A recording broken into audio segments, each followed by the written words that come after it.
The wife suspected her husband had cooked their child in a pot. Panicked, she rushed over and yanked off the lid, only to see a milky white bone broth bubbling inside. Without thinking, she dumped the entire pot onto the floor, scalding water and all. Just then, her husband walked out of the bathroom, holding their baby. She finally let out a breath of relief. She had been watching her husband through countless sleepless nights, her eyes bloodshot from exhaustion, terrified he might harm their child. One night, she curled up with the baby in the bathroom and locked the door from the inside, just to keep him out. Around midnight, just as she was drifting off to sleep, he began knocking, harder and harder. The sound was deep, erratic, and terrifying. A month earlier, the baby hadn't been born yet. One night, her husband started acting strange. While sleeping, he violently clawed at his own face, scratching until his skin bled, without feeling a thing. And from that night on, the strange behavior escalated. The family dog was mysteriously injured. Sometimes her husband would leap out of bed, stagger to the fridge and start eating raw meat. She'd call out to him, but he wouldn't respond. Then he'd turn on the tap and gulp down water like he was possessed. She tried to close the fridge door, only to find him standing by the window, swaying dangerously. They lived on the 29th floor. He nearly fell. She barely managed to pull him back inside, all while heavily pregnant. When he came to, he had no memory of what had just happened. The next day, they had every window in the apartment fitted with metal bars to prevent another close call. Her husband went to the hospital and was diagnosed with sleepwalking disorder. From that point on, they took every precaution at home. All knives were locked away, corners padded, every meal carefully planned with balanced nutrition. He took his medication religiously,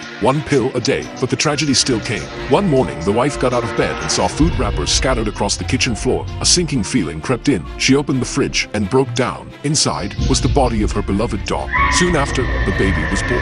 Her husband, afraid he might hurt the child, offered to move out, but the wife insisted on staying together. She believed they could get through it. That belief didn't last long. Now with a newborn, she couldn't sleep at all. Her husband only needed 1 pill a day, but she gave him one every hour, just to be safe. Still, the anxiety never faded. Eventually, she started sleeping in the bathroom again, baby in arms. That night, the husband knocked again. The knocking turned into pounding. Then, silence. She slowly cracked open the door, only to find him peeing next to the baby's crib. That was her breaking point. They arranged for him to sleep alone in a locked room. But even then, she couldn't rest. She kept picturing her baby ending up like the dog. One night, she saw him rummaging in the fridge. She crept up from behind and knocked him out cold. When he came to, he was tied up. She had begun having thoughts of hurting him, just to protect the baby. A month later, during a follow-up checkup, the doctor told them his sleepwalking was cured. But by then, the wife had lost her mind. When the husband tried visiting her at the psychiatric hospital, he was told she had escaped. She'd gone back home. When he returned, the house was plastered with talismans. She was convinced he was possessed by an evil spirit. She even kidnapped a woman, demanding the spirit leave her husband's body,